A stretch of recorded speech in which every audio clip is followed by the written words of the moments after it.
a strange footprint, and his first reaction to that was to sort of look at it and be like, oh, wow, like somebody's got big feet, that's an unusual print.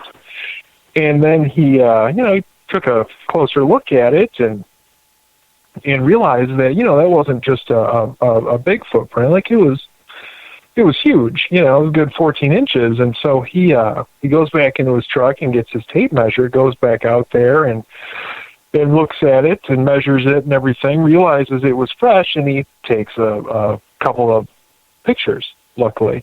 And, he was nice enough to share those with the media, and, I took a look at them, and, they're definitely interesting. The leading skeptical hypothesis so far is that they're just multiple black bear prints overlaid on top of each other, but the size of the prints, their shape, and sort of the lack of claw marks and stuff all make that explanation pretty unlikely to me personally, and to I think a lot of other people in this field too. And so it's possible because they look humanoid.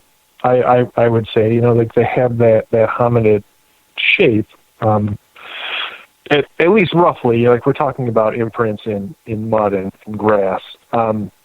And so, I guess it's possible that somebody with really big feet just happened to be barefoot walking around outside. I mean, it is, North Carolina, so I guess that's a possibility. But at the same time, it's intriguing, I would say. And so that was the first story I wanted to cover here. But then moving into Ohio, this would have been at the end of October. A man in Bainbridge Township, Ohio, actually had the police called on him after he reportedly fired 2 warning shots because he said he was trying to frighten off a Bigfoot that he thought was attempting to break into his house. And so after hearing gunshots at about 4:30 a.m. on October 22nd, one of his neighbors called the police. Officers arrived and questioned this guy, who admitted to firing warning shots at what he described as a 7-foot-tall Bigfoot creature, who he said had tried to open his front door and get at his dogs. And he said that this creature visits his home every night at about 8 p.m., and, I know what everybody's thinking, but, the police officers checked, and this guy was not intoxicated. So whatever he was shooting at, for whatever reason, it's entirely possible that at the very least, he believed that he was shooting at something like a Sasquatch. And so it's difficult to know what to make of that, honestly. And we've had a spate of Bigfoot-related firearm incidents over the past year or so, honestly. So December 17th of 2018, I don't know if everybody remembers this one, but a couple...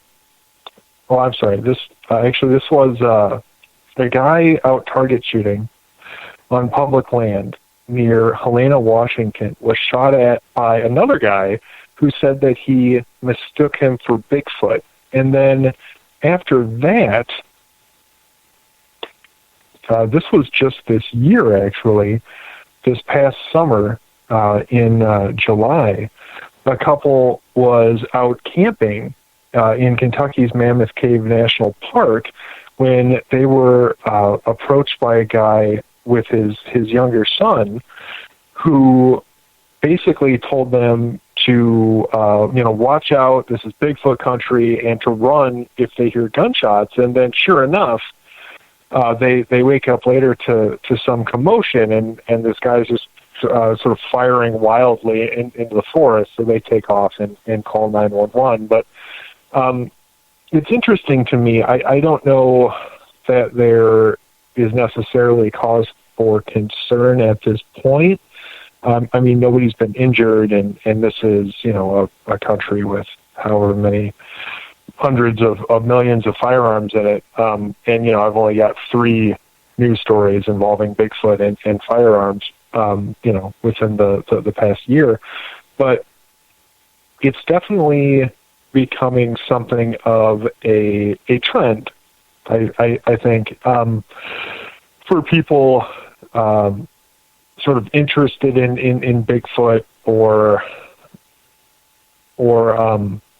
for these incidents to just have these related firearms also. So I think that's definitely something to watch out for anybody who is themselves interested in cryptozoology. Be safe. If you see somebody else out there and they have a firearm, which is totally fine. Honestly, I'm not going to lie to people. I myself carry a firearm when I'm on most investigations. Personally, I don't do it because, I think I'm going to shoot a Sasquatch or something. But, when you are just out in isolated areas at, midnight, 2 a.m., 3 a.m., there's a human element of danger. But before I, digress too much, specifically, if you happen to be out, pursuing Bigfoot or something else, I think it's a really good idea to be safe, because I don't know that the issue is firearms. I don't think it is. I don't believe that guns kill people on their own because they're inanimate objects. But I do think that you have to watch out for people who might be a little unstable or might be a little too gung-ho, who are, sort of living their own action movie and respond to something like Bigfoot, which, admittedly is pretty exciting, by shooting at it. So anyway, those, I think, are interesting news stories that people should definitely consider. And then, last but not least here, this was the beginning of October out of northern Ontario. There was a hunter named Gino Mikas, and he was out hunting with his wife and grandson, and they were out hunting grouse, and they were on their way back to their vehicle when they heard this noise. And it started off as a sort of howl, but then it became this sort of like mournful wailing sort of howl. And it repeated, several times. And luckily, Gino was able to get his phone out, and he recorded this sound. And you can see this online. Actually, all of these stories, if you want to check them out more, you can always go to the Singular Fortean Society. So if you go to our news section, which is singularfortean.com/news, you'll see all of these on here. You can search by Bigfoot and everything, and they'll all come up. But anyway, so he records this mournful wailing, and it's completely unidentified. It's made its rounds through mainstream Canadian news sources. They even contacted the Ontario Ministry of Natural Resources and Forestry, and they weren't able to identify it either. Their official stance is that their biologists say that it could be a larger mammal. Their example was a wolf, but because of the considerable distance, they don't have any way to be certain. So even they don't really know exactly what it is. Having listened to it, people, I think, are pretty popularly speculating on it, being some type of large canid, like a wolf. I guess anything's possible. I've been out in the woods enough to know that, you can really hear a lot of strange stuff out there. And sometimes it's really weird, and sometimes you can't identify it, and sometimes later, you hear something weird, but then you're able to identify it, and it has a perfectly mundane explanation. But, there's just something about this howl that I think doesn't lend itself well to easy explanation, and it's unexplained. And so naturally, people have related that to Bigfoot, and use Bigfoot as an explanation for this howl, which, I got to tell you, anybody who hasn't heard it, you should go check it out. And it certainly fits in line with some of the associated noises that I have heard reported, definitely, or even heard myself to some degree. I remember sort of in early 2019, I believe it was February, we were out in the Kettle Moraine State Forest with Jay Bachochin, and we heard these coyotes howling, which is normal. There's a lot of coyotes out there.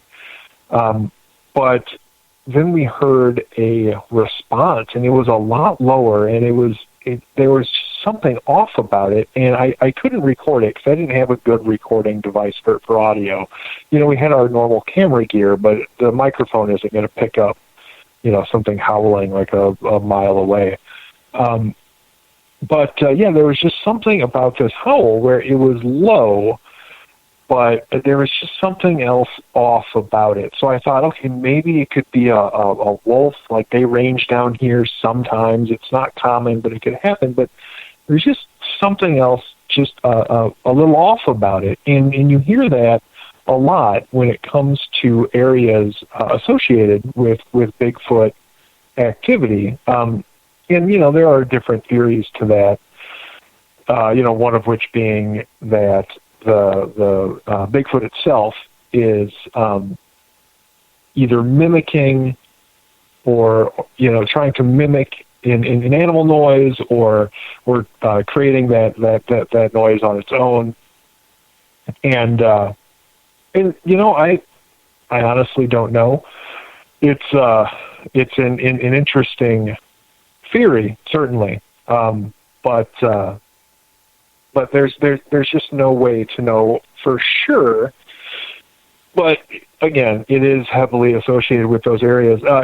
Interestingly enough, also in Canada, on northern Vancouver Island in 2015, a similar strange howling noise was heard, and that was also captured on audio. So you can go online and check all of that out too.